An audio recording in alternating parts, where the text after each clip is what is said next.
Akshay, you muted. माफ कीजिए।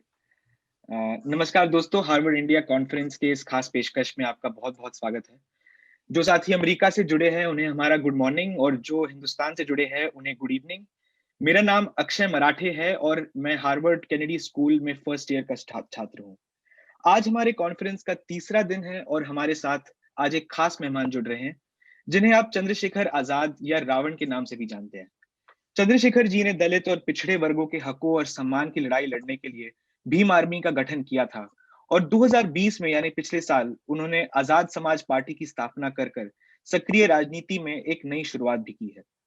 हाथरस की हैवानियत हो या बर्बरता करने वालों का यूपी सरकार की ओर से हो रहे बचाव के खिलाफ हो, या सीए एनआरसी के खिलाफ छिड़े जन आंदोलन हो, चंद्रशेखर आजाद जी ने निडरता से सरकार की नीतियों का विरोध किया और नतीजतन आंदोलनकारियों की परंपरा को कायम रखते हुए चंद्रशेखर जी को कई बार एनएसए के तहत जेल जाने का भी सौभाग्य प्राप्त हुआ। टाइम मैगजीन ने अपने 100 उभरते नेताओं की लिस्ट में चंद्रशेखर जी का नाम भी शामिल किया है, और इस लिस्ट में वो एकमात्र भारतीय नागरिक है। मुझे उम्मीद है कि आज हमारे साथ चंद्रशेखर जी अपने विभिन्न अनुभवों के बारे में हमें बताएंगे, और भारतीय राजनीति में युवाओं की भूमिका क्या होनी चाहिए, इस पर भी हमें अपने विचार व्यक्त करेंगे। इस सेशन को मॉडरेट करेंगे काशिफ उल हुदा जी। काशिफ जी twocircles.net के संस्थापक हैं, जो भारत के हाशिए के समुदायों पर ध्यान केंद्रित करने वाली पहली दैनिक न्यूज वेबसाइट है। काशिफ जी कैम्ब्रिज मैसाचुसेट्स यानी कि जहां हार्वर्ड यूनिवर्सिटी भी है, वहीं से हमारे साथ जुड़ रहे हैं। शुक्रिया काशिफ जी, शुक्रिया चंद्रशेखर जी। शुक्रिया अक्षय और हार्वर्ड इंडिया कॉन्फ्रेंस के लोगों ने हमें बुलाया, और आज़ाद जी आपका शुक्रिया कि आप इसमें आए। आपकी तस्वीर अभी नजर नहीं आ रही है, बट यस आ गई। वेलकम। सबसे पहली बात तो ये कि आपको मुबारकबाद कि आपने टाइम 100 नेक्स्ट की जो बहुत ही महत्वपूर्ण लिस्ट जारी होती है हर साल, उसमें आपका नाम है, और कई भारतीय मूल के लोग हैं, लेकिन भारतीय सिटीजन नागरिक एक अकलौते आप ही हैं। तो ये बहुत बड़ी उपलब्धि है, उसके बारे में मुबारकबाद। बहुत बहुत शुक्रिया भाई, बहुत बहुत साधुवाद आपका, और मुझे भारतीय होने पे गर्व है। ये इसकी जो है, मैं भीम आर्मी के सभी कार्यकर्ताओं को इसके लिए साधुवाद करता हूँ। ये उन्हीं की मेहनत से हो पाया है। जी बिल्कुल। तो एक तो ये होता है कि एक लीडर, एक नेता को किसी भी फील्ड में रिकॉग्नाइज किया जाता है, उनको लेकिन उसके पीछे एक स्ट्रक्चर होता है, एक पीछे एक कहानी होती है। तो मुझे याद है कि तकरीबन मई 2017 में पहली बार मैंने आपके बारे में सुना। उस वक्त आप रूपोश हो गए थे, पुलिस आपको ढूंढ रही थी। तो हमारे twocircles.net के एक रिपोर्टर हैं आस मोहम्मद कैफ, सहारनपुर में, तो वो आपके गांव गए थे, तो वहां से रिपोर्टिंग उन्होंने की, तो फिर आपके बारे में लिखा, भीम आर्मी के बारे में लिखा। तो वो 4 साल पहले, आज 2021 है, तो 4 साल से भी कम अरसा हुआ। उसमें से एक छोटे आप जो डिस्क्रिमिनेशन के खिलाफ एक एक कॉलेज में एक आर्मी सॉर्ट ऑफ बना रहे थे, और आज टाइम मैगजीन जो कि अमेरिका में बहुत मशहूर है, दुनिया भर में मशहूर है, और उसमें रिकॉग्नाइज किया गया, आप इकलौते भारतीय हैं उसमें।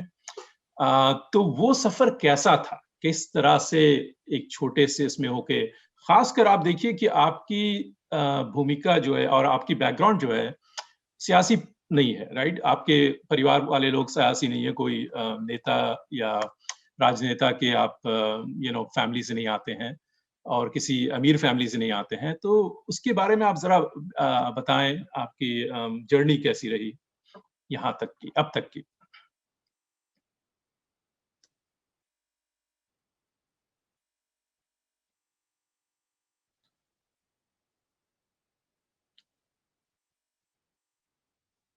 Azad ji.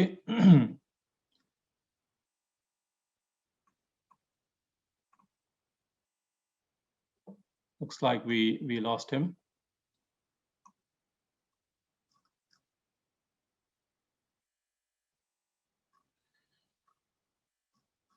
We're working with his team to fix his video. We can just wait a couple minutes.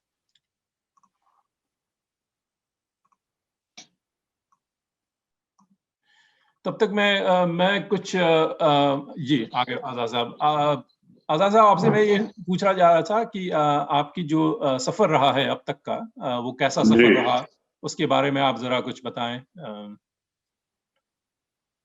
देखिए, ये भारत जो है बहुत अच्छा देश है, और जाति व्यवस्था की वजह से यहाँ एक बड़ी परेशानियां जो हैं झेलनी पड़ती है। पहले तो यहाँ कड़वा है मगर सच है कि दलित होना जो है वो अपराध है, बहुजन होना अपराध है एक, और उसके साथ जो है अम्बेडकरवादी होना तो एक और बड़ा अपराध है। तो संघर्ष का एक बड़ा जो है, एक लंबी जो है कहानी है कि जब आप अपने हक के लिए लड़ने के लिए जाते हैं तो तमाम तरह की परेशानियां जो है उनसे आपको गुजरना पड़ता है। जब आप अपने हक की आवाज उठाने के लिए जाते हैं तमाम तरह के आरोप आप पे लगते हैं। जब आप सरकार के खिलाफ अपने अधिकारों के लिए कुछ बोलते हैं तो सरकारी तंत्र से आपको लड़ना पड़ता है। और जब आप अपनी अपनी लड़ाई को आगे बढ़ाते हैं, कुछ करना चाहते हैं, तो जो एक प्राकृतिक नियम है कि आपका तमाम तरह से उपहास होता है, आपका मजाक बनाया जाता है, आपका विरोध होता है। तो वो सब चीजें, वो सारे फेस जो हैं इस आंदोलन में देखे हैं, क्योंकि ये एक मूवमेंट है जो हमारे महापुरुषों ने, बाबा साहब अम्बेडकर और उनके करीबी जितने भी एक सैद्धांतिक रूप से बहुत सारे हमारे महापुरुष हैं उन्होंने चलाई है। परम पूजनीय बाबा साहब अम्बेडकर, जिनकी वजह से आज एक दलित समाज के शेड्यूल कास्ट के नौजवान को आगे बढ़ने का मौका मिला। तो उनके दिए हुए संविधान से जो अधिकार मिले हैं उनके बदौलत ही ये सब कुछ हो पाया संभव। तो मैं आज बाबा साहब का भी धन्यवाद देता हूँ जिंदगी में कि हर रोज समस्या प्रदेश में, क्योंकि यहाँ कास्ट बेसिस एट्रोसिटी बहुत होती है, यहाँ जो है डिस्क्रिमिनेशन बहुत है, यहाँ तमाम तरह से सरकारें आम आदमी के अधिकार छीनने पे लगी हुई हैं। उसकी जो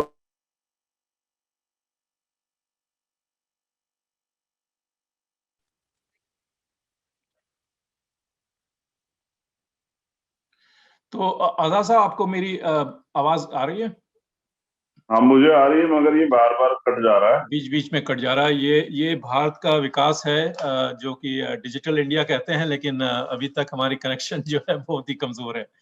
मैं आपसे जानना चाहूंगा ये साइबर जी, इसको, ये भारत सरकार का प्रतिबंध है, जो आपके यहाँ से इनविटेशन जब से आया था और अब तक जो है वो जिस पे पूरा जो वॉच हो रहा है, और अब इसमें ये मुझे लगता है कि 45 मिनट में 45 बार ही कटेगा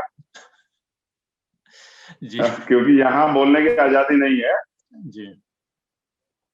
तो आप अपने सवाल शुरू करें, क्योंकि मुझे लगता है ये तो रहेगा। ये रहेगा, कोई बात नहीं, हमें आदत है इसकी इंटरप्शंस की। मैं आपसे ये जानना चाह रहा हूँ कि आपका विजन क्या है इंडिया के लिए? आपने कहा भारत से आपको बहुत मोहब्बत है, भारत बड़ा प्यारा मुल्क है, लेकिन आपने ये भी कहा कि दलित होना अपराध है, और सिर्फ दलित होना ही अपराध नहीं है, आदिवासी होना भी अपराध है, मुसलमान होना भी, बहुजन होना, औरत होना भी। जी, मैंने बहुजन की बात की। 90% पॉपुलेशन उसमें आती है, SC ST OBC माइनॉरिटी, दलित हो, पिछड़ा हो, मुसलमान हो, महिलाएं हो, आदिवासी हो। जी। और अगर आप उसके बाद आप RSS के विरोधी है तो ये एक बड़ा और एक सबसे बड़ा अपराध हो जाता है। ये अगर आप उनकी विचारधारा को फॉलो कर रहे हैं तो बहुत अच्छी बात है। अगर आप अम्बेडकराइट हैं, यानी कि अगर आप दलित तो है ठीक है, लेकिन आप अगर अम्बेडकरवादी दलित हैं, मतलब आप बाबा साहब को फॉलो करते हैं, को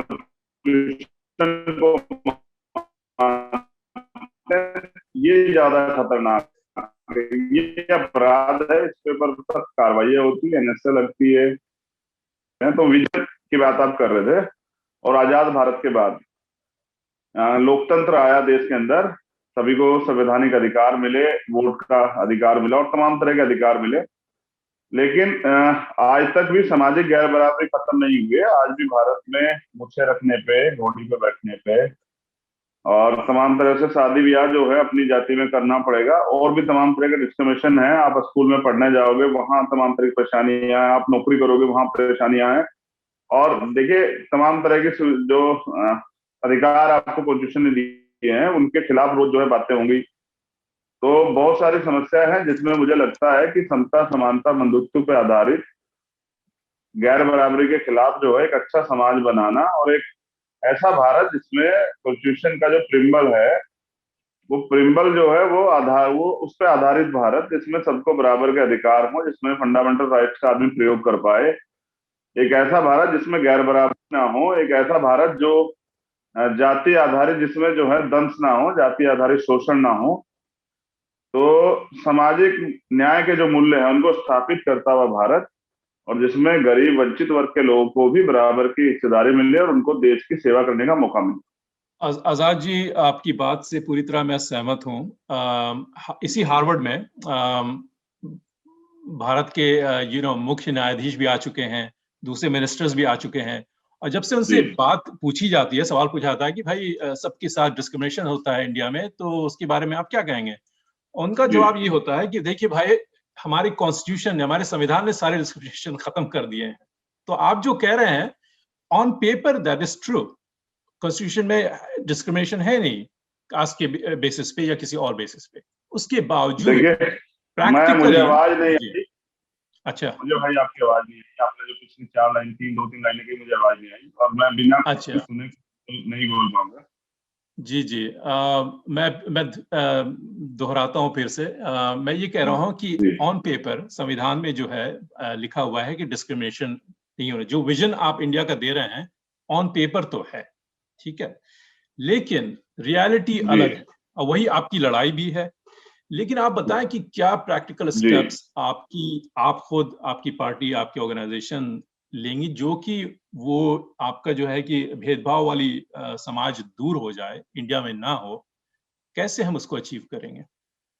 देखिए, अगर आप इसे राजनीतिक रूप से पूछना चाहते हैं, तो जैसे सत्ता हमारे हाथ में आएगी तो तमाम तरह के अवसर जो हैं खुले होंगे नौजवानों के लिए रोजगार के, और महिलाओं को भी जो है आजादी, एक जो इनसिक्योरिटी है और एक धार्मिक आधार पर जो शोषण है, एक बड़ा परिवार जो है, मुझे कहने में कोई हिचकिचाहट नहीं है कि देश में रहने वाले मुस्लिम जो हैं वो अपने आप को सुरक्षित महसूस करते हैं। जहां हम भाईचारे की बात करते हैं, भाईचारा सिर्फ कागजों पे ना होना, वो धरातल पे भी होना चाहिए। जब इस देश का कॉन्स्टिट्यूशन का आर्टिकल 25 और 26, इंडिया का जो कॉन्स्टिट्यूशन है, वो धार्मिक आजादी देता है, तो तमाम तरह से जो अभी तक के राजनीतिक दल हैं, मैं नाम ले भी सकता हूँ, और मुझे कोई जरूरत भी नहीं उनका नाम लेके अपना समय खराब करने की, पूरी दुनिया उनके चेहरे को जानती है। वो अपनी धर्म की और इसकी ये जो एजेंडा है उनका, बांटने का एजेंडा, उसको थ्योरी पे काम करके वो यहाँ अपनी राजनीति सीधी करते हैं। मैं उसके खिलाफ हूँ। राजनीति जो है कोई व्यापार नहीं है, भारत में राजनीति व्यापार है, ये व्यापार नहीं है। इस व्यापार को हम लोग तोड़ना चाहते हैं। देखिए, सबसे बड़ी बात, अगर आप उससे बेसिक पूछेंगे ग्राउंड रिपोर्ट, तो मैं आपको ये बताऊंगा कि यहाँ गरीब आदमी राजनीति नहीं कर सकता है, क्योंकि यहाँ अगर आपको असेंबली का चुनाव लड़ना है तो उसके लिए जो है आपको 2 से 3 करोड़ रुपए अभी चाहिए, क्योंकि तमाम जो दल हैं उन्होंने इतना महंगा कर दिया है। तो मैं जहां तक हाथे पे आए हुए समाज की बात करता हूँ, तो जो लोग मेहनत करते हैं उनके लिए तो कोई मौका ही नहीं है, क्योंकि मेहनत कौन करेगा, चेंज कौन चाहेगा? जिसको दिक्कत हो। भाई मैं जानता हूं कि जाति आधारित शोषण कितनी बुरी तरह से हम लोगों पे गांव गांव में होता है। रेप होते हैं, हत्याएं होती हैं, तमाम तरह से अपमान होता है, तमाम तरह से जो अधिकार नहीं है। अभी अब से 20-30 साल पहले तक भी कॉन्स्टिट्यूशन तो आ गया था, लेकिन वोट डालने के अधिकार नहीं थे। तो तमाम गांव में वोट जो है सब दूसरे लोग डाल देते, तो बहुत सारी दिक्कतें थी। तो इसलिए जो है मैं उसको जो है इसको गंभीरता से इस तरह समझता हूं कि जब तक, देखिए, कुछ फायदा हमें हुआ है, वो हुआ है रिजर्वेशन से। वहां अफर्मेटिव एक्शन यूएसए में, और यहाँ रिजर्वेशन यानी कि राजकाज में हिस्सेदारी। जब हमारे लोगों को राजकाज में हिस्सेदारी मिली है तो हमारी बात आगे बढ़ी है, क्योंकि जब नौकरी मिली तो आदमी ने गरीबी से थोड़ा सा उभरने का प्रयास किया, और फिर उसने अपने बच्चों को, जैसे वो कुछ भी काम करके आया था किसी परेशानी में, तो उसने अपने बच्चों को अच्छी जगह पढ़ाना स्टार्ट किया, और जो पढ़े तो फिर एक अच्छी जो है डिग्रियां लेके या अच्छी जो है एजुकेशन लेके वो विदेश भी गए, और यहाँ तमाम तरह के डिपार्टमेंट में उन्होंने प्रयास किया कि उनको नौकरी मिले, और ऐसा हुआ भी। हमारे आईएएस भी बने, आईपीएस भी बने। तो अवसर मिला, तो अवसर मिलने, इसलिए मैं चाहता हूं कि देश के जो नौजवान हैं जो करना चाहते हैं कुछ, उनको अवसर मिले। और ये जो तमाम लोग बैठे हुए हैं ये अवसर नहीं देना चाहते, ये कह के कि ये नौजवान है, इनको अनुभव नहीं है, ये नकार देते हैं। लेकिन भाई मैं हमेशा से कहता हूं कि भाई नौजवान हैं तो किस तरह का अनुभव आप राजनीति में देना चाहते हैं। राजनीति हमने तो समझा है कि भाई ये जो है तमाम तरह की जिस समस्याओं से आता है, जिस क्षेत्र से आता है, वहां जो समस्या है उनको किस तरह से खत्म किया जाए।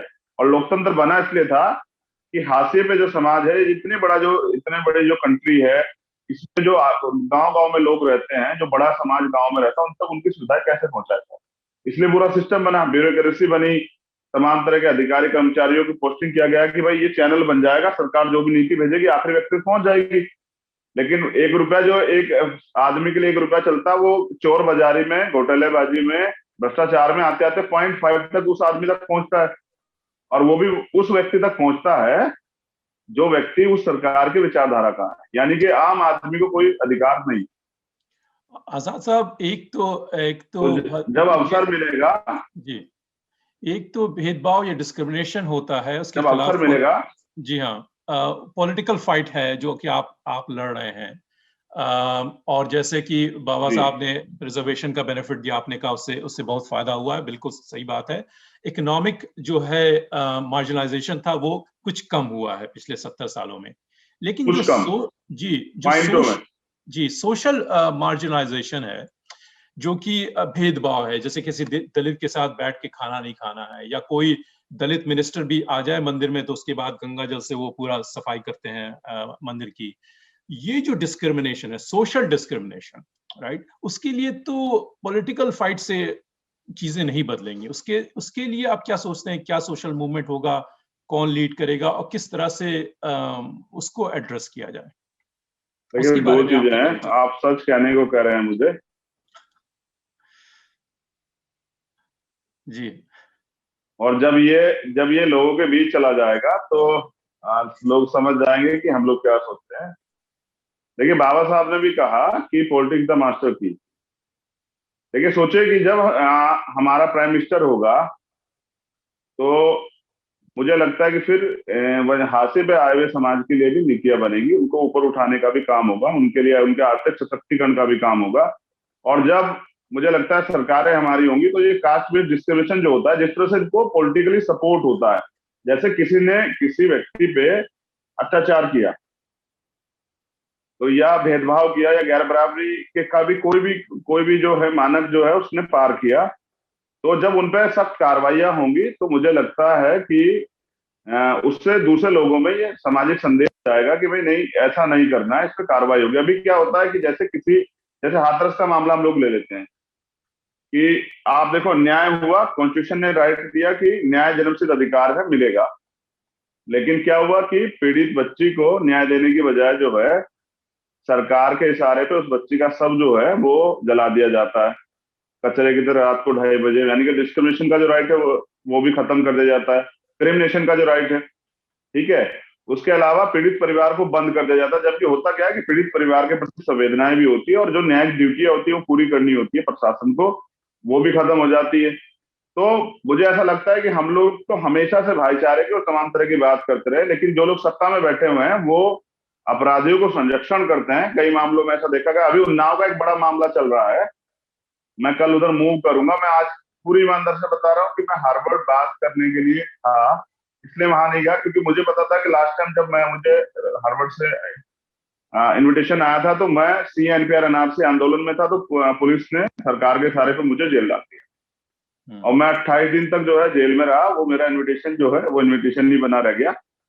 तो मुझे लगा कि इस बार मुझे अपनी बात रखनी चाहिए। नेक्स्ट डे मैं मूव कर लूंगा क्योंकि ये यहाँ सरकार जो है जिस तरह से आपराधिक संरक्षण जरिए जारी रहेंगी, तो जब सत्ता हमारे हाथ में आएगी तो हम नौजवानों को रोजगार करने का अवसर देंगे, उनको बिजनेस करने का अवसर देंगे, वंचित वर्ग को जमीन देंगे, वंचित वर्ग को जो सबसे बड़ी जरूरी बात है फ्री में नहीं देंगे।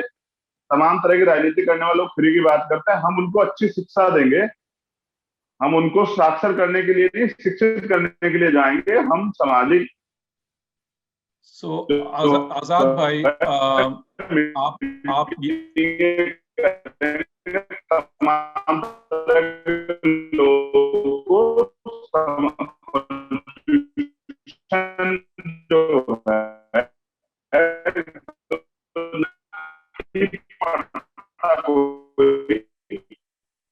आपका जो प्लान था वो सरकार ने उसको सेंसर कर दिया है, तो हमें पता नहीं चला है कि सत्ता में आने के बाद आप क्या हाँ, करेंगे, मैं क्योंकि यही वो आपसे आवाज कह कट रहा गई था थी। कि लेकिन मेरा सवाल ये है मेरा सवाल ये है कि बहुजन समाज पार्टी इसी प्रॉमिस पे आई थी, राइट? मायावती जी कई बार चीफ मिनिस्टर बनी यूपी की। आप उनके शासन को किस तरह से देखते हैं compare to other parties, right, दूसरी पार्टियों की?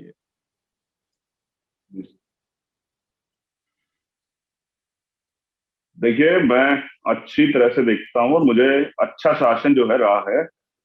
मुझे मैं मानता हूँ कि बहुत काफी हद तक जो है लोगों को बाहर खड़े होने की आजादी मिली। एक अच्छा शासन था, मैं सहमत हूँ।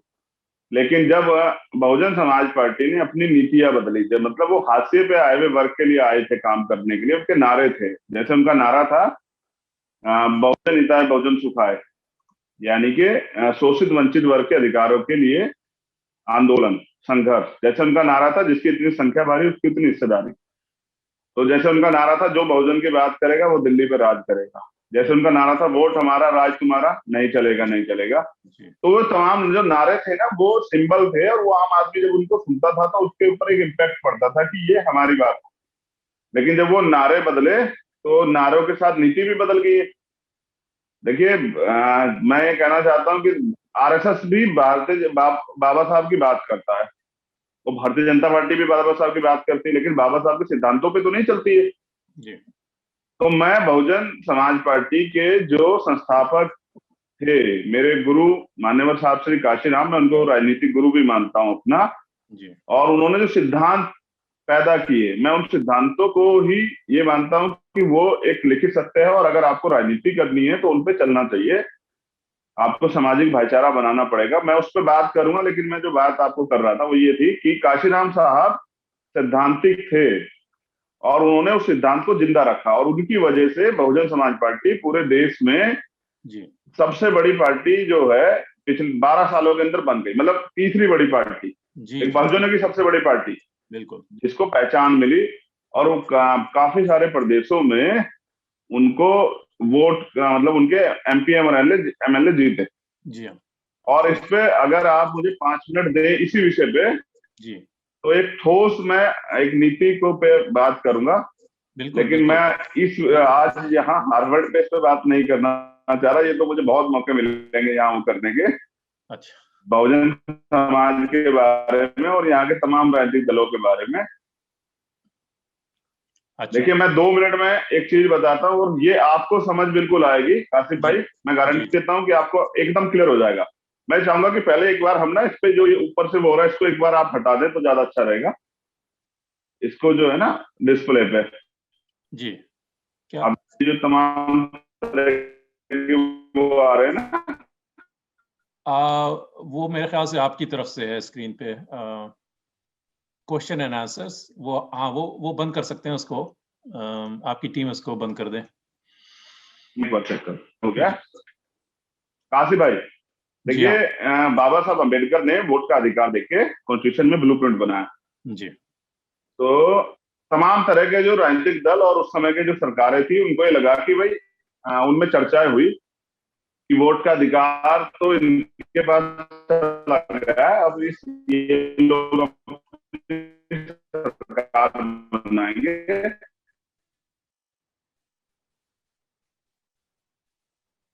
उन्हीं से जुड़े हुए लोगों ने कहा कि इनके पास वोट का अधिकार है, तो नोट हमारे पास है, हम अपने वोट से इनके नोट को, बाबा साहब के समय चलती रही क्योंकि गरीब समाज था। मान्यवर काशीराम साहब ने मूवमेंट स्टार्ट की। बाबा साहब का अंतिम भाषण ये था कि मुझे मेरे पढ़े लिखे लोगों ने धोखा दिया।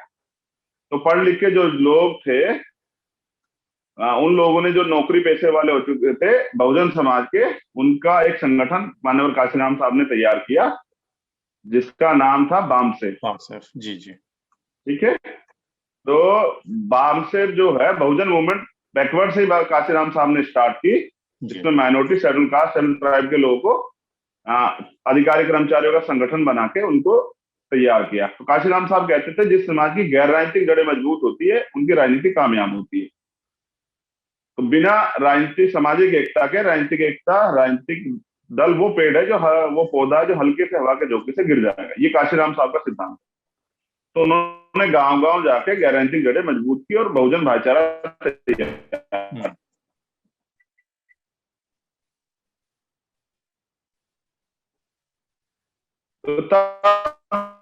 लोगों में जब काशीराम साहब ने इस बड़े समाज को तैयार कर दिया, उन्होंने एक नारा भी दिया कि वोट की सुरक्षा है वो बहन बेटी की रक्षा,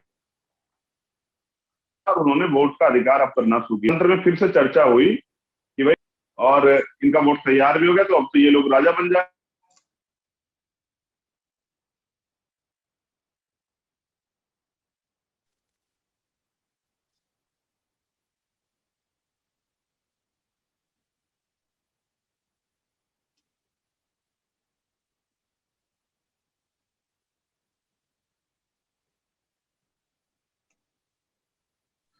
जी, आई थिंक वी लॉस्ट आजाद भाई अगेन। जो लोग सुन रहे हैं, देख रहे हैं, आप अपने सवाल नीचे Q&A का एक ऑप्शन है, उसमें आप टाइप कर दें हिंदी में, अंग्रेजी में, और फिर he's there. Oh, is there? Okay, and we'll answer those some of them. अभी आप आजाद को नहीं खोएंगे, अभी आजाद पे बहुत जिम्मेदारी है। अभी आजाद उन जिम्मेदारियों को पूरा करेंगे, तब उसके बाद आप उस आजाद को खो सकते हैं, अभी नहीं खोएंगे। जी। मैं ये कह रहा था कि तब उस व्यवस्था में बैठे लोगों ने, जिनको आरएसएस के नाम से हम लोग इस देश में जानते हैं, तो उन्होंने फिर आपस में चर्चा की कि देखो वोट का अधिकार भी इनके पास था, बाबा साहब दे गए थे, लेकिन अब ये काशीराम ने ये समाज भी जो है तैयार कर दिया है, तो अब तो इनका शासन आ जाएगा। उसकी शुरुआत भी तब उन्होंने चर्चा करके आपस में एक टेक्निक लगाई कि ठीक है, अब हम इनका सिंगल वोट नहीं खरीदेंगे, अब इनका हम वोट की जो है गठड़ी जो है इनका टिकट ही खरीद लिया करेंगे। तो जो लोग, जिन लोगों ने तमाम तरह के अत्याचार किए, तमाम तरह के उत्पीड़न किए, तमाम तरह गैर बराबरी को जो लोग बढ़ावा देते हैं, जो जाति का दम भरते हैं, जाति आधारित उत्पीड़न करते हैं, वो लोग भी दल से जुड़ के जो है उन्होंने और पैसे की राजनीति यहाँ स्टार्ट की। जिस दिन पैसे की राजनीति स्टार्ट हुई उस दिन से जो है सिद्धांत चले गए, मूवमेंट अपना रास्ता भटक गई। जो लोग काम करते थे उनको जो है तकलीफ हुई, उनको लगा कि भाई जिनके खिलाफ लड़ रहे थे उन्हें आज तो उन्हीं के लिए लड़ने लगे।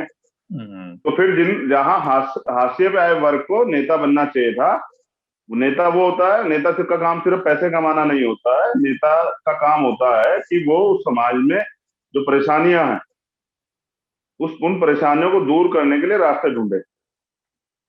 तो हम अपनी लीडरशिप जो है इसलिए डेवलप कर रहे हैं कि जिससे कि गरीब समाज, जो आदमी काम कर रहा है, जो मेहनत कर रहा है, उसको मौका मिले। तो इससे जो है हम अब प्रयास कर रहे हैं कि नौजवान जिसके अंदर 24 घंटे काम करने की एनर्जी है, जो कोरी कागज है जिसको हमने कैडर से तैयार किया, जो दुख तकलीफ समझता है, आंधी रात में भी, तूफान में भी, बारिश में भी, धूप में भी, और तमाम तरह की परेशानियों पे मोटरसाइकिल पर, आपने पहचान देखी होगी मोटरसाइकिल पे जाने वाली, ये तो बात उस टाइम्स ने भी लिखी है।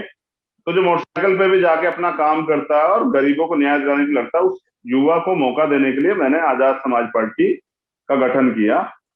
और उसके सिद्धांत हैं, वो सिद्धांत बहुत बिल्कुल मान्यवर काशीराम की आइडियोलॉजी पे है, बाबा साहब की आइडियोलॉजी पे है, हमारे जो और महापुरुष हुए उनकी आइडियोलॉजी पे है, और हम उस पर काम कर रहे हैं। तो ये देखा गया है कि मैंने एक एनालिसिस किया था मुस्लिम एमपीज का, कि वो कहाँ से आते हैं, उनका बैकग्राउंड क्या है, पृष्ठभूमि उनकी क्या है। तो ज्यादातर मैंने ये देखा कि जो एमपीज थे वो या तो सियासी, उनके बाप दादा या पूरी फैमिली सियासत में रही है, तो वहां से एक बैकग्राउंड ये है। दूसरा ये है कि या तो उन्होंने बिजनेस में या किसी क्रिकेट में या उसमें या फिल्म में नाम कमाया, उसके इसमें राजनीति में दाखिल हो गए, या एटलीस्ट इन मुस्लिम केसेस की रिलीजियस बैकग्राउंड है, तो उससे भी थोड़ा सा मान्यता मिलती है समाज में और उस बहाने आते हैं।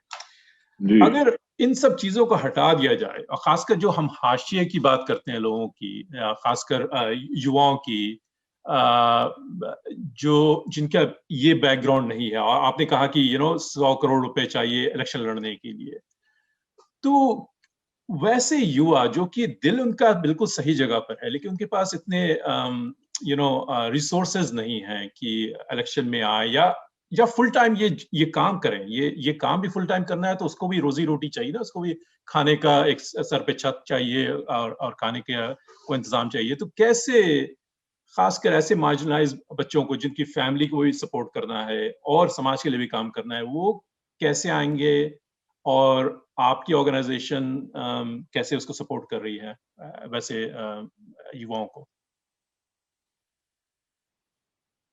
देखिए, दो चीजें हैं। जैसा मैंने कहा कि रोटी इस सरकार के जो सिस्टम है, इस सिस्टम ने जो बनाया गया ना, इतने चैनल्स बनाए हैं, इतने पॉकेट्स बनाए हैं कि आदमी पूरे दिन रोटी के लिए ही परेशान रहता है जी। तो जहां आदमी को अपने अधिकारों के लिए लड़ना चाहिए था, वहां आदमी नहीं लड़ पाता है। तो इसलिए जो है एक बड़ी समस्या ये है कि आदमी रोटी को ही जीवन समझता है कि उसको रोटी मिल जाए या उसको जो है उसका मकान बन जाए, जबकि दुनिया इससे काफी आगे। मतलब हमें हमारे देश की प्रगति में हिस्सेदारी होनी चाहिए, देश को आगे बढ़ाने के लिए हिस्सेदारी होनी चाहिए। और ये सिर्फ काशिफ भाई, ये अभी मैं अगर हाशिए वाले तबके की बात करूं तो ये लड़ाई स्वाभिमान की है, ये लड़ाई गिड़गिड़ाने की नहीं है, ये अपने हक की लड़ाई है। देखिए, मैं आपको, आप जो बात करें ना, मैं उस पर आता हूँ, लेकिन उससे पहले मैं आपको एक बात बताता हूँ कि देखिए, शेड्यूल कास्ट को रिजर्वेशन मिला है, शेड्यूल ट्राइब को रिजर्वेशन मिला है पार्लियामेंट में। 131 के लगभग एमपी हैं भारत के पार्लियामेंट में शेड्यूल कास्ट और शेड्यूल ट्राइब के। लेकिन आप देखिए, उनके होते हुए जो है प्राइवेटाइजेशन यहाँ लागू किया जा रहा है। बजट में आया कि 1,75,000 करोड़ रुपए हमें चाहिए, उसके लिए हम प्राइवेट सेक्टर को जो है प्राइवेट सेक्टर को बढ़ाएंगे, सरकारी डिपार्टमेंट बेचेंगे।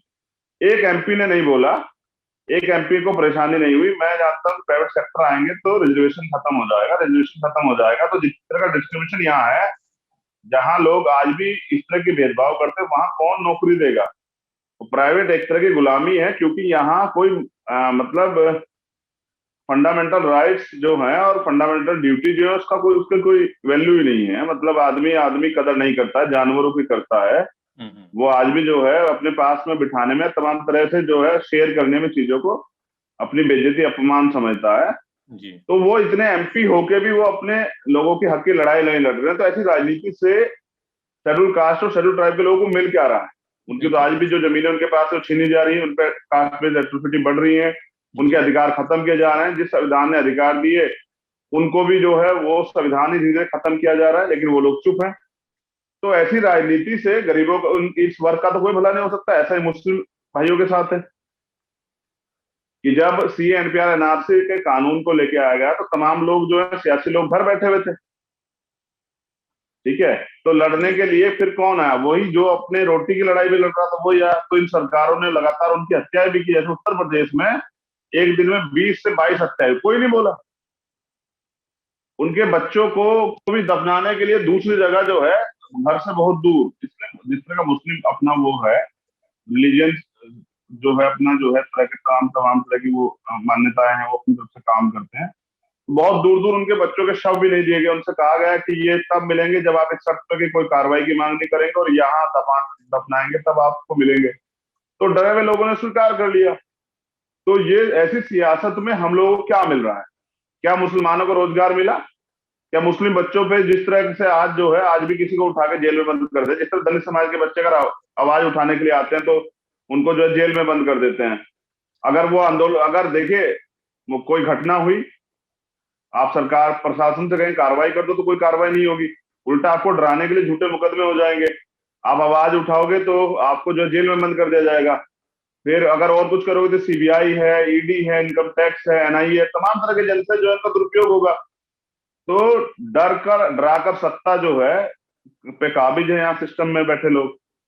तो हमें ऐसा लगता है हमारे लोग नहीं है तो हमारी बात नहीं हो रही है, और सच भी है। बिल्कुल सही कहा आजाद जी आपने। एक बार मैंने एनालिसिस किया था जो दलित एमपीज हैं सिर्फ यूपी के, उनका परफॉर्मेंस कि भाई हम खासकर मुसलमान एमपीज का भी हमने परफॉर्मेंस वो किया, वो जाकर सत्ता के गलियारे में खामोश हैं, हमारा प्रतिनिधित्व नहीं करते हैं वो। वो अपनी पार्टी का जी प्रतिनिधित्व करते हैं, हमारे तक आते हैं, हमसे वोट लेते हैं, लेकिन वहां जाकर खामोश हो जाते हैं। मसलन मैंने देखा, इनका एनालिसिस किया था कि जो एमपी लैड, जो एमपीज को पैसे मिलते हैं, वो भी पूरी तरह खर्च नहीं होते जी हैं दलित एमपीज के। दूसरा ये है कि दलित एमपीज ने कितने सवाल पूछे, 85 एवरेज सवाल, 85 उनके थे, 99 दूसरे एमपीज के थे। प्राइवेट जी member bill, private member bill Dalit MPs ने 4 लेकर आए थे, दूसरे यूपी एमपीज ने 99 लेकर आए थे। तो जी आप देख जी सकते हैं क्या है। तो जो आपने इंडिकेशन किया वो ठीक है, लेकिन मैं ये कहना चाह रहा हूं कि जब पूरा समाज, पूरी सत्ता, पूरा व्यवस्था, मीडिया जी सब आपके खिलाफ है, सब आपके डिस्क्रिमिनेशन में है, प्राइवेट कुछ लोगों ने कहा था कि कैपिटलिज्म इंडिया में आ जाएगा तो उससे भी डिस्क्रिमिनेशन खत्म हो जाएगा क्योंकि वो मेरिट बेस्ड है। लेकिन हम देख रहे हैं कि कैपिटलिज्म इंडिया में आया वो भी कास्ट बेस्ड है, बल्कि अब अमेरिका में भी कास्ट के डिस्क्रिमिनेशन के किस्से आ रहे हैं कि यहाँ पे जो लोग हैं वो भी डिस्क्रिमिनेट करते हैं, उनको पता चलता है कि अगर निचली जाति का कोई है। तो आप पार्टी बना रहे हैं, आप चाह रहे हैं कि मैं सत्ता में आ जाऊं और सब चीजें चेंज हो जाएंगी, लेकिन ये जो व्यवस्था है, वर्ण व्यवस्था हजारों साल की, सिर्फ जी राजनीति से हल नहीं होगी। मैं वही कहना चाह रहा हूं कि उसके लिए और अगर आपने अभी तक सोचा नहीं है, लेकिन सोचने की जरूरत है हम सबको, क्योंकि आपको भारत से प्रेम है, लेकिन ये वर्ण व्यवस्था वाले भारत से प्रेम नहीं होना चाहिए। ये एक विजन इंडिया का होना चाहिए, लेकिन सिर्फ सत्ता से मुझे नहीं लगता कि चेंज होगा, क्योंकि सत्ता लोगों को चेंज किया। जैसे कि आपने बीएसपी का बहुत अच्छा एग्जांपल दिया है कि मूवमेंट था, काफी इन्होंने काम भी किया है बहुत, लेकिन अभी हम देख रहे हैं कि आप उससे खुश नहीं है, इसलिए आपने अपनी अलग पार्टी बनाई है, राइट? जी जी देखिए, आप जो कह रहे हैं ना भाई, आप बात कर रहे थे कैपिटलिज्म की, मेरिट की बात कही कि आपने कि हो जाएगा। पूरा भारत जो है, मतलब अभी की जो सरकार है वो मतलब चुनिंदा 5-6 लोगों के हाथ में दे देना चाह रही है पूरे सिस्टम को, जी जिन पे तमाम तरह से विरोध हो रहा है। किसान सड़कों पे हैं, वो इसी के खिलाफ। ठीक है, दूसरी बात जो है ना, यहाँ जातिवाद जो है, जिस वर्ण व्यवस्था की आप बात करें, वर्ण व्यवस्था तो पुराना चैप्टर था, अब जातिवाद है। जी तो वर्ण व्यवस्था में भी ये शेड्यूल कास्ट के लोग, बैकवर्ड के जो लोग हैं, ये भी एकजुट हो जाते हैं, लेकिन इतने जातियों में बांटा गया है। जी तो मैं ये कह रहा था आपसे कि आपने कहा सत्ता में आने से कुछ ज्यादा कुछ नहीं बदलेगा, लेकिन जैसे प्रधानमंत्री एक दिन में ना ये लागू कर देते हैं कि भाई जीएसटी हम लोग लागू कर रहे हैं, नोटबंदी हम कर रहे हैं, आपने सुना होगा, तो उस चेयर में इतनी ताकत है कि ना ये जातिवाद ही हम लोग खत्म कर देंगे। ना जाति रहेगी, ना जाति पे आधारित भेदभाव रहेगा। जब आपको नहीं पता लगेगा आप किस जाति के, तो मुझे नहीं लग रहा है कि आपको भारतीय होने पे उस समय गर्व होगा। हम्म भाई जाति व्यवस्था से दिक्कत है ना। जी नहीं, जाति अगर आपको नहीं पता काशिफ भाई आप किस जाति के हैं, किस धर्म के हैं, मुझे नहीं पता, तो मुझे लगता है कि इस देश से अगर जाति खत्म हो गई, मजा भी रह जाएगा, तो भी शायद कुछ अच्छा हो जाएगा। समझ रहे हैं? तो बहुत जी सारी चाबी है। मैंने कहा कि पिछली कुछ चीजें आपने जान ली है। जी हम लोग अच्छी एजुकेशन को ना, समान शिक्षा हम बढ़ावा देंगे। हम सब लोगों के लिए अवसर लेके आएंगे कि उनको सब लोगों का अवसर लगे। हम अच्छे हॉस्पिटल बनाएंगे कि कोई बेकार, मतलब अच्छा इलाज ना मिलने के कारण किसी की जान ना जाए, जो हमने खुद झेला है, व्यवहारिक रूप से मैंने खुद झेला है। मेरे फादर की जान गई है और मैं उस पर अभी यहाँ चर्चा नहीं करूंगा आज। जी ठीक है ना। मैं ये जो है ना अपना जुडिशरी सिस्टम जो यहाँ का है, जी अभी भारत के जज सब सतर्क हो जाएंगे। समझे? मुझसे तो पहले ही वैसे आप समझ रहे हैं, हमारे तो लोग वहां है ही नहीं। जी वहां तो क्लोजन सिस्टम है। तो जो जो जज हैं, जज साहब हैं, उनका बेटा, उनका जमाई, उनका भतीजा, तमाम तरह के लोग जज बन जाते हैं बिना किसी क्वालिफिकेशन के। जी ठीक है, और वो ऐसी पोस्ट है कि उनकी कोई जांच भी नहीं हो सकती है। तो तमाम तरह की जो चीजें है ना, सिस्टम पे काम होगा। मुझे ऐसा लगता है जो तमाम तरह की एजेंसियां हैं, उन पे सरकार के सही के लोग बैठे हुए हैं। देखिए, भारतीय संविधान जिस लिए था ना, भारतीय संविधान को लागू करने का काम हम लोग करेंगे पूर्ण रूप से। अच्छा अभी संविधान पूर्ण रूप से लागू नहीं हुआ है। ठीक है ना। जी। तो संविधान के अनुसार जब ये देश चलेगा ना तो बहुत सारी चीजें ठीक हो जाएंगी। और देखिए चाबी एक तो नहीं है ना काशी भाई कि एक दिन में सब कुछ खत्म हो जाएगा। हम लोग वो समाज तैयार करेंगे, जी। हम वो एनवायरनमेंट देंगे। सोसाइटी बहुत बड़ी चीज होती है। हम लोग बच्चों को कॉन्स्टिट्यूशन पढ़ाएंगे, कॉन्स्टिट्यूशन पढ़ाएंगे तो कॉन्स्टिट्यूशन अपने लोग अपने अधिकार को भी जानेंगे और दूसरे के अधिकार को भी जानेंगे। कोई किसी के आत्मसम्मान को ठेस नहीं पहुंचाएगा। जी। तो जो बेहतर करने के लिए देखिए हजारों साल की गुलामी और इसने इस 70 साल के आजादी वाले उसमें इसमें भी इतना भेदभाव। और जब आप पूछोगे किसी व्यक्ति से जो यहाँ का है और अपर कास्ट से पूछोगे तो कहेंगे नहीं खत्म हो रहा है, धीरे धीरे सब खत्म हो, बाकी बहुत खत्म हो गया है। लेकिन आप उसे पूछोगे तो वहां यहाँ आके वो जो अफर्मेटिव एक्शन है रिजर्वेशन का पूर्ण रूप से विरोध करेगा, उसके खिलाफ वो आंदोलन करेगा, उसके खिलाफ वहां सभाएं होंगी। तो मुझे किसी से कोई दिक्कत नहीं है क्योंकि मैं मानवता विरोधी नहीं, हाँ विचारधारा का विरोधी हूँ। इसलिए मैं आरएसएस का पूर्ण रूप से विरोधी हूँ। तो मैं क्योंकि उनकी जो विचारधारा है वो समानता की नहीं है, वो समरसता की बात करते हैं, गैर बराबरी के कास्टिज्म को जिंदा रखेंगे, जी। जातिवाद को जिंदा रखेंगे और आपको ऊंच नीच का वो भी एहसास भी कराएंगे और कहेंगे भाईचारा भी कायम कर लो। तो मतलब कमजोर और ताकतवर में कभी कमजोर और ताकतवर में कभी समझौते नहीं होते हैं। तो हम इस समाज को पहले वास्तविक रूप से ताकतवर बनाएंगे। हम लोग जाएंगे, लोगों को गांव गांव जाके तैयार करेंगे, वोट की वैल्यू से समझाएंगे, कॉन्स्टिट्यूशन जो संवैधानिक मूल्य है उनको समझाएंगे, तमाम तरह की चीजों पे काम करेंगे, महिलाओं को बराबरी का अधिकार देंगे, महिलाओं को हिस्सेदारी देंगे, नौजवानों को हिस्सेदारी देंगे।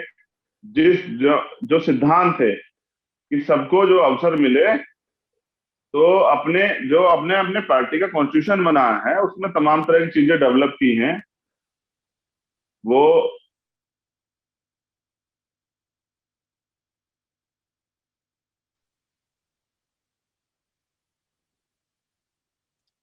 आजाद साहब 15 मिनट बाकी हैं तो मैं कुछ लोगों के सवाल ले लेता हूं ताकि उनके भी सवाल का जवाब आप दे सकें।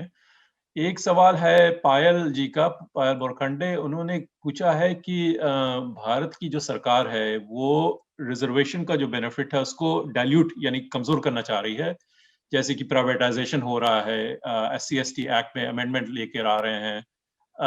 तो उसका किस तरह आप मुकाबला करेंगे ताकि जो रिजर्वेशन का जो बेनिफिट है जो कि कई मार्जिनाइज कम्युनिटीज को मिला है वो खत्म ना हो जाए? देखिए उनका सवाल जो है वो बहुत जायज सवाल है और इस पे अभी हम 7 मार्च को एक आंदोलन भी कर रहे हैं दिल्ली में संसद के घेराव का। तो जो सोया हुआ समाज है उसको हम लोग जगाने काम कर रहे हैं, उसके लिए हम लोग मीटिंग्स कर रहे हैं। हमने छोटे छोटे स्कूल खोले हैं जानकारियों के लिए, क्योंकि हमारे लोगों को तो जानकारियों का अभाव। तो मैंने बहुत सारे स्कूल खोले, हम लोग लगातार उसको खोल रहे हैं क्योंकि सरकार नहीं खोल रही। सरकार एजुकेशन नहीं देना चाहती, क्योंकि एजुकेशन अगर मिलेगी तो सवाल खड़ा होगा, अगर आप शिक्षित हो जाएंगे तो सवाल करेंगे। सरकार उस सवाल के अधिकार को छीनना चाहती है। तो इसलिए जो है हम लोग इसमें आंदोलन करेंगे। और हम लोग आंदोलन ही अभी क्योंकि हम लोग सत्ता में नहीं है कासिफ साहब, तो हम लोग आंदोलन ही कर सकते हैं। और हम लोग उस समाज को भी तैयार करेंगे जो दोस्त दुश्मन का फर्क नहीं समझ पा रहा है, जो तमाम तरह के झूठे राष्ट्रवाद के चैप्टर में और धर्म के चैप्टर में जो है घूम जाता है। जब ये मीडिया के लोग जो हैं उस पर काम करते हैं, सरकार उसको जो है अपना मूवमेंट का हिस्सा बनाती है। तो ये बड़ा मामला है और इससे जो है बिल्कुल जो है हाथे पे समाज जो थोड़ा सा उठा था ये बिल्कुल कमजोर हो जाएगा, वापस गुलामी वाली स्थिति में चला जाएगा। मैं इस पे बहुत सतर्क हूँ और हमारे इस पे रोज जो है बात चल रही है सब जगह पे, और मैं इस पे एक बड़े आंदोलन को जो है तैयार कर रहा हूँ। सरकार को, ये सरकार हमारे महापुरुषों ने कहा है कि भाई सत्ता अगर तानाशाह हो जाए तो सड़कें कभी खाली नहीं होनी चाहिए। तो अभी सरकार तानाशाह हो रही है, तो हम लोग किसानों की तरह, जैसे किसानों का आंदोलन चल रहा है ना, उस तरह से हम लोग एक और आंदोलन को तैयार करेंगे। और जिस तरह से हम किसान आंदोलन में सहभागिता कर रहे हैं, हमारे लोग वहां हैं, तो हम अपने आंदोलन को और मजबूत करके सरकार को मजबूर करेंगे कि वो हमारे जो पिछले दरवाजे से हमारे अधिकारों को छीनने का प्रयास कर रही है वो ना करें।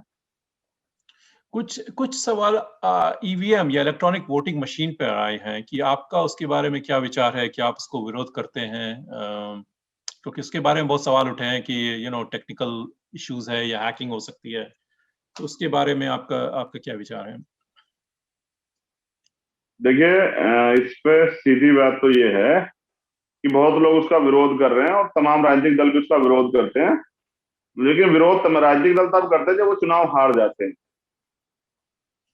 जब वो चुनाव से लड़ने जाते हैं तब विरोध नहीं करते हैं। तो देखिए, मैं हम तो पहली बार चुनाव में जा रहे हैं, लेकिन जो लोग अभी आप तमाम जो बड़ी पार्टियां जो सेंटर में चुनाव लड़ते हैं, लोकसभा के सरकार बनाने के दावे करते हैं, पहले भी सरकारों में रही, या जो और जो क्षेत्रीय दल है, सब लोग विरोध करते हैं। लेकिन कब? जैसे इलेक्शन का रिजल्ट आता है और जब इलेक्शन होता है, जब आपको पता है कि इसमें दिक्कत है, तो समझिए कि मैं ईवीएम से कुछ गलत कर रहा हूं, तो आपको कासिफ भाई पता है कि चंद्रशेखर तो जीत जाएंगे ईवीएम में हेरफेरी करके, तो आप चुनाव में क्यों आ रहे हो? ठीक है, आप क्यों बहिष्कार नहीं कर रहे हो चुनाव का? तो मैं तमाम तरह के मुद्दों पे ध्यान रखता हूं और मैं इस पे अभी कुछ नहीं कहना चाहता। मैं कह रहा हूं सरकार सब चीजें सुन के जो है तैयार हो जाएगी और समझ जाएगी चंद्रशेखर क्या करने वाले। मैं ईवीएम का विरोध करता हूँ, लेकिन मैं एक और सच भी बता दूं दर्शकों को कि अभी भी कहीं बहुत सारी जगह इतना जो अत्याचार है और शोषण है कि लोग वहां वोट भी नहीं डाल पाते हैं। वो घर में रहते हैं, उनकी वोट जो है वो ठप्पा लगा के जो है बैलेट पेपर पे डल जाती है। तो इस पे माननीय काशीराम साहब ने समाज को तैयार किया और कहा कि बैलेट के साथ बुलेट की तैयारी भी रखनी है, यानी कि आप वोट तो तैयार कर दो लेकिन उसकी सुरक्षा भी करनी है।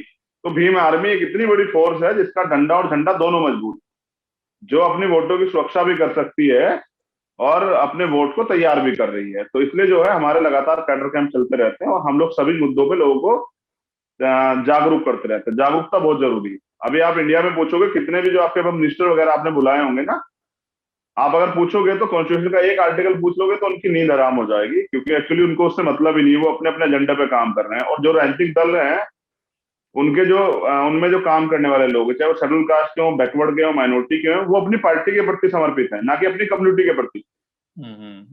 तो कम्युनल अवार्ड मेरे आज भी याद है, बाबा साहब अम्बेडकर ने रोते हुए और परेशान होकर समझौता किया पूना पैक्ट जिसमें हुआ, जिसमें हमें रिजर्वेशन मिला जी। तो वो पूना पैक्ट पे समझौता इसलिए बाबा साहब ने किया क्योंकि यहाँ उस व्यवस्था के लोग जो हैं कम्युनल अवार्ड के विरोध में जब हमारे बस्तियों में जाके हमला करने लगे, तो बाबा साहब ने सोचा कि जब हमारे लोग ही नहीं रहेंगे तो किसके लिए लड़ूंगा, किसको अधिकार दूंगा। तो उनको शोषण को देख के और अपने लोगों की जान की परवाह करते हुए बाबा साहब अम्बेडकर ने पूना पैक्ट पे समझौता किया। और उसी समझौते पे आज भी जो है, क्योंकि कभी रेत की लाइन एक नहीं की गई, लेकिन गाली तो रोज खाते हैं हम लोग जी। ये आरक्षण वाले और तमाम तरह के हमारे घरों में हमारे लोगों के हालात देखिए। मैं ऑपरेशन कम्युनिटी की बात कर रहा हूँ, मतलब पूरे बहुजन समाज की 90% समाज ऐसा है जो गरीबी रेखा से नीचे का जीवन यापन कर रहा है। मतलब एक भारत का एक डाटा कि 84 करोड़ लोग ऐसे हैं जिनको सस्ता राशन सरकार प्रोवाइड करवाती है। वो 84 करोड़ लोगों में आप समझिए कितने लोग वो रहे होंगे जो ऑपरेशन क्लासेस के हैं। तो मैं कहता हूँ 99% लोग होंगे, समझ रहे हैं। तो अब समझिए कि जिनको राशन सस्ता सरकार दे रही तो उनकी हालत क्या होंगे, जिनके पेट, जो सुबह उठ के सिर्फ पेट के बारे में सोचते हैं, वो देश में अपनी हिस्सेदारी के बारे में क्या सोचेंगे, उनके क्या सवाल रहेंगे जी। तो इसलिए जो है ना, ये आर्थिक सशक्तिकरण पे काम होना जरूरी है। हम प्रयास करेंगे कि हमारे लोगों को आर्थिक सहायता हो और उनको जो है बिजनेस और तमाम तरह की नौकरियां और उनको अवसर मिले, तो उनकी इंडस्ट्रियां हो, उनको जब उनके पास और वो रोजगार देने वाले बने तो ठीक हो जाएगा वो सब चीजें। आजाद साहब, आपके साथ कुछ और पिछले कुछ अरसे में कुछ यूथ लीडर निकले हैं इंडिया से, जैसे कि कन्हैया कुमार, जिग्नेश मेवानी, तो उनसे आपका कुछ कोलैबोरेशन चल रहा है या भविष्य में आप उनके साथ मिलकर कुछ एक प्लेटफॉर्म बनाना चाहते हैं जिससे कि बीजेपी या हिंदुत्व पॉलिटिक्स के खिलाफ एक संगठन तैयार हो? देखिए, बीजेपी को संचालित करता है आरएसएस, और आरएसएस आप समझते हैं आरएसएस व्यक्ति नहीं है, विचारधारा है जी। जब तक आदमी उससे जुड़ा रहता है, जो बताते हैं प्रत्यक्ष रूप से, उनके कुछ छदम एजेंडे जो लोग नहीं समझ पाते, जब समझते हैं तो छोड़ के भाग आते हैं। तो बैकवर्ड शेड्यूल कास्ट के लोग भी उसमें बड़ी ईमानदार से घुसते हैं। तो उन्होंने तो एक संगठन भी बनाया अपना मुस्लिम मोर्चा के नाम से, तो काफी सारे मुस्लिम भाई भी जो है गुमराह के उनके साथ रहते हैं। तो मेरी जो लड़ाई है कासिफ भाई, वो विचारधारा की, जैसा मैंने कहा कि 131 एमपी हैं, लेकिन विचारधारा जो है वो अपनी पार्टियों के प्रति है, कम्युनिटी के प्रति नहीं। तो हमारी जो विचारधारा है अम्बेडकर राइट, उसका जो भी समर्थन करता है, प्लेटफॉर्म मैंने बना दिया है। सब लोग आए, काम करें। नेशनल प्लेटफॉर्म है, पूरे देश में जो है हम भीम आर्मी की टीम है, अपना काम करती है, तमाम तरह के एट्रोसिटी और तमाम तरह के जो सोशल जस्टिस के मुद्दे होते हैं उन पर लड़ती है, तमाम तरह से स्कूल चलाती है, जो बहनों की शादियां कराती है, गरीब बहनों की, तमाम तरह के जो भी काम होते हैं जुड़े हुए वो करती है। एक अच्छा समाज और सभ्य समाज तैयार करने का काम कर रही है। कॉन्स्टिट्यूशन को जो है पढ़ाने का काम करती है। तो जिसको भी इस विचारधारा से प्यार हो, अम्बेडकर विचारधारा से, वो आए और काम करे, सबका स्वागत है। लेकिन विचारधारा जो मैंने कहा ना कि मैं किसी भी कीमत पे भारतीय जनता पार्टी आरएसएस का समर्थन नहीं कर सकता हूं, लेकिन ये मेरी विचारधारा है, तो मेरा एजेंडा बिल्कुल क्लियर है। यानी वो अगर अपनी पार्टी छोड़कर आए तब आपकी पार्टी में शामिल हो सकते हैं, ऐसा नहीं कि कोलैबोरेशन के नजर से आप नहीं देख रहे हैं? देखिए, मैंने कहा इस विचारधारा पे अगर वो सहमत है तो आए, काम करें। जी जी, अच्छा, मुझे कोई दिक्कत नहीं है किसी से, लेकिन बात विचारधारा की है आसिफ भाई जी। तो ऐसे तो दलित समाज के लोग जो हैं वो कांग्रेस और बीजेपी में भी काम कर रहे हैं, अन्य दलों में भी काम कर रहे हैं, लेकिन वो क्या विचारधारा बाबा साहब की मूवमेंट की है? राष्ट्रपिता ज्योतिबा फुले, माँ फातिमा शेख, ये बाबू जगदेव प्रसाद कुशवाहा, जननायक कर्पूरी ठाकुर, क्या इनसे मिलती विचारधारा है? गाडगे जी महाराज, नारायण स्वामी। आजाद साहब, एक जैसा रिजर्वेशन पे हम लोगों ने काफी बात की, लेकिन दो समाज हैं, दलित मुसलमान और दलित क्रिश्चियन, जिनको एससी एक्ट में उनको रिजर्वेशन का फायदा नहीं मिलता है। तो उससे दो चीजें होती हैं, एक तो जो बेनिफिट और दूसरे दलित को है। शुरू में तो सिर्फ 1950 प्रेसिडेंशियल ऑर्डर था, जैसे आपको मालूम होगा। उसके बाद में उसको उसमें चेंज लाकर सिख और बुद्धिस्ट दलित को भी ऐड किया गया, लेकिन मुसलमान और क्रिश्चियंस को अभी तक उससे बाहर रखा गया है। तो दो चीजें हैं, एक तो ये एजुकेशनल इकोनॉमिक बेनिफिट नहीं मिलता है उस कोटे में, दूसरा ये है कि कई सारी सीट्स जो हैं रिजर्व जो हैं एससी के लिए, वो उस पर कॉन्टेस्ट नहीं कर पाते हैं। तो एक पॉलिटिकल, एजुकेशनल और इकोनॉमिक उनका मार्जिनलाइजेशन जो है कंटिन्यूड है। तो उस बारे में उनका इंक्लूजन होना चाहिए, ये डिमांड काफी अरसे से चल रही है। उसमें आपका या आपकी पार्टी का क्या स्टैंड है? देखिए, आप ये समझना पड़ेगा कि तमाम तरह के डिस्क्रिमिनेशन है, तभी तो किसी को इतना इस तरह के कदम उठाने पड़ते हैं। लेकिन यहाँ जाति जो है वो मरते दम तक पीछा नहीं छोड़ती है। तो ये हम लोग प्रयास करेंगे कि ये जो जाति आधारित हिंसा है ये खत्म हो जाए, तो किसी को इस तरह की समस्याओं से जूझना नहीं पड़ेगा। ठीक है, तो ये जो समस्या है, ये समस्या सरकार की देन है कि वो इस तरह के मामलों को और ज्यादा जो है उस पर काम करती है, जबकि मैं मानता हूं कि हर व्यक्ति को अधिकार जो है मिलने चाहिए। देखिए, ये मैं चाहता हूं इस देश में जो वंचित हाशिए पे जो वर्ग है, देखिए अभी क्या हुआ है कासिम भाई, एजुकेशन का जो बजट है ना वो सरकार ने कम कर दिया। ठीक है, शेड्यूल कास्ट के बच्चे जो हायर एजुकेशन में जो स्कॉलरशिप मिलती थी वो इन्होंने बंद कर दी है।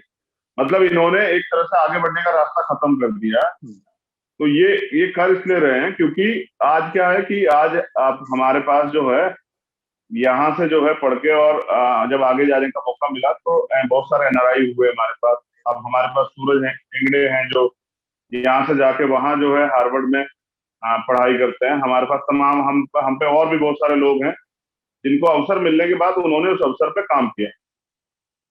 तो ये सब एजुकेशन की बदौलत हो पाया। लेकिन सरकार अब क्या करे, सरकार लगी हुई है किसी तरह से एजुकेशन सिस्टम को खत्म किया जाए, उसको प्राइवेट सेक्टर में भेजने का प्रयास चल रहा है, कई जगह कर भी दिया गया है। तो जो गवर्नमेंट स्कूल है उनको प्राइवेट किया जा रहा है। प्राइवेट में क्या होगा कि आप प्राइवेट की फीस नहीं दे पाएंगे तो प्राइवेट स्कूल आपको निकाल देगा। तो सबके लिए समान शिक्षा का जैसा मैंने पहले कहा ना, तो हम लोग काम करेंगे, हम हर व्यक्ति के मुद्दे पे काम करेंगे जिसको परेशानी है। हम लोग अवसर तलाश करेंगे, हम लोग तमाम तरह के सेक्टर में काम करेंगे। ऐसा नहीं कि भारत में गरीबी, ये भारत जो है बहुत गरीब देश है, लेकिन इस यहाँ की नेताओं ने और तमाम तरह के जो भ्रष्टाचारी काम किए हैं, तमाम तरह की जो संपत्तियां अवैध रूप से जुटाई है, उनकी वजह से क्या हुआ है कि 10% लोग बहुत पैसे वाले हैं, वो 90% उस पे पैसों पर राज कर रहे हैं।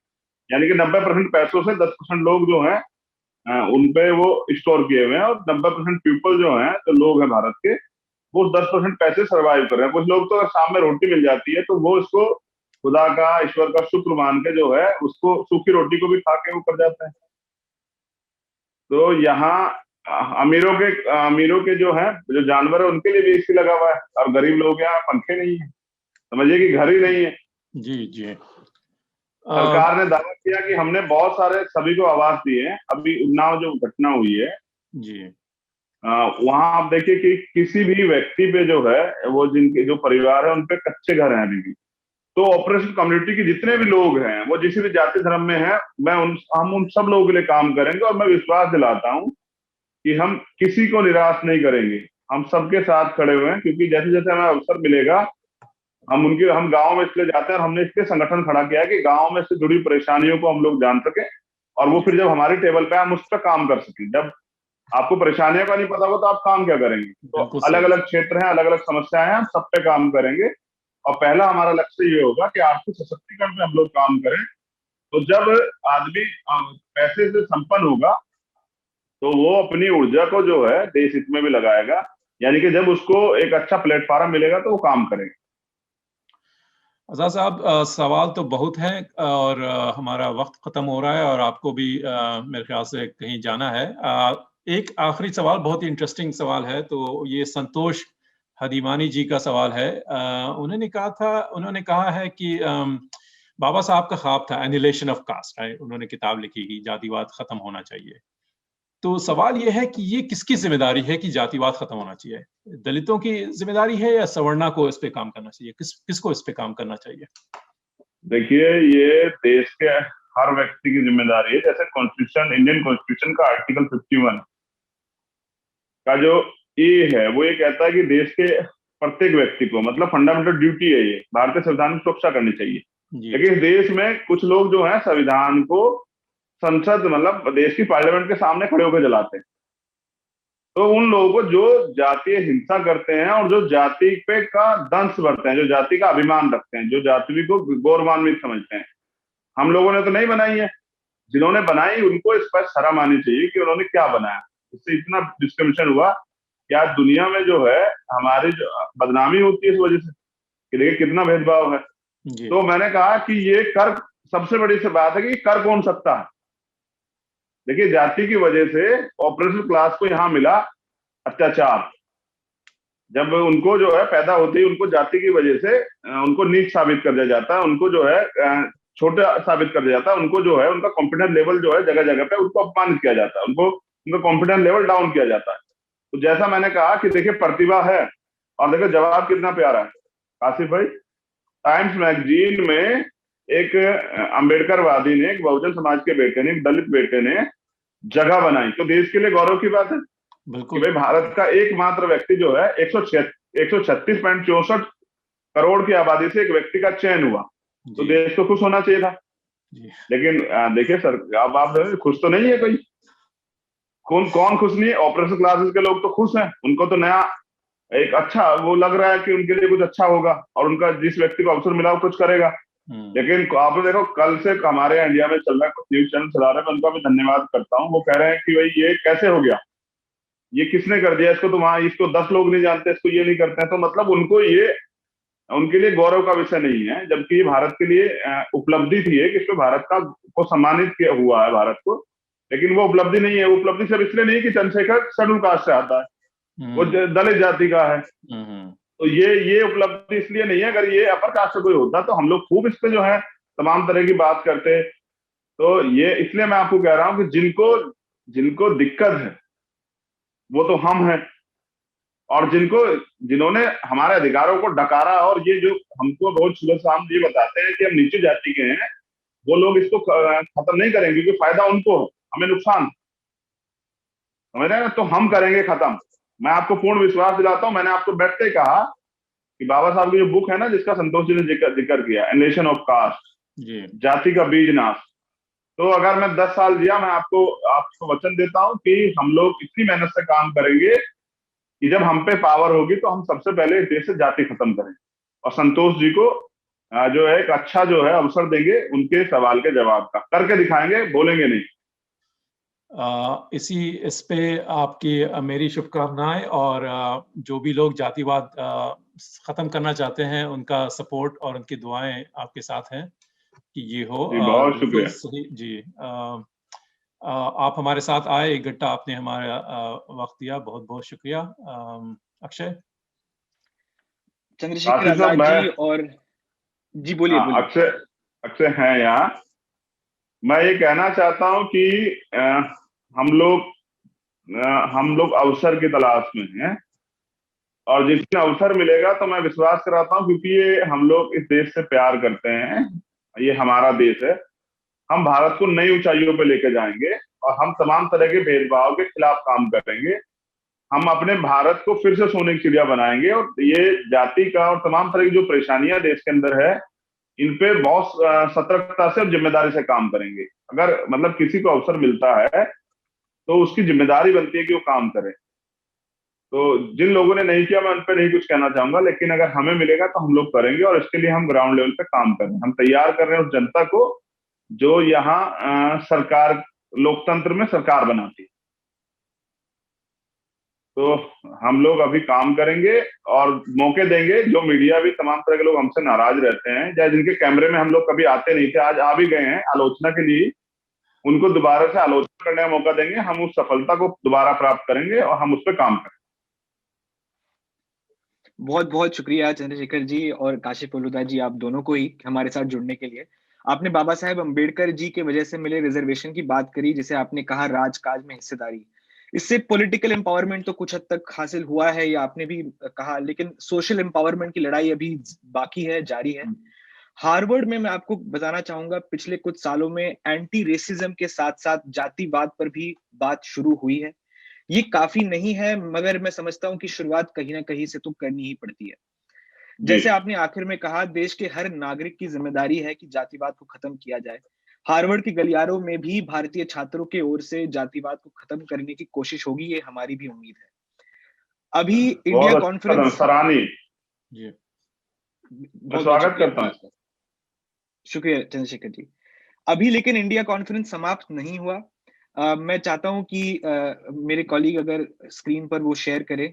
जी, हमारे साथ भारत से जुड़ रहे दर्शकों के लिए कल सुबह और अमेरिका से जुड़े साथियों के लिए आज शाम को हार्वर्ड इंडिया कॉन्फ्रेंस में कई महत्वपूर्ण चर्चाएं भी होंगी। कोरोना काल में निजी और सरकारी क्षेत्रों में कैसे काम किया गया, हिंदी न्यूज मीडिया ऑनलाइन की तरफ ले रहे बढ़ते कदम और इलेक्ट्रिक मोबिलिटी पर बातचीत होगी। कोविड का भारतीय शिक्षा व्यवस्था पर क्या असर रहा, कैनबिस का वैधीकरण और कोरोना के टीके के बारे में भी चर्चा होगी, जिसमें कई दिग्गज हमारे साथ जुड़ेंगे। आप भी जरूर जुड़िएगा। india-conference.com पर जाकर किसी भी सेशन का जूम लिंक आप प्राप्त कर सकते हैं। सैकड़ों दर्शक आज हमारे साथ जुड़े, आपने अपना समय हार्वर्ड इंडिया कॉन्फ्रेंस को दिया, आपको भी बहुत बहुत धन्यवाद। मैं सभी दर्शकों का धन्यवाद करता हूँ। जी बहुत बहुत शुक्रिया।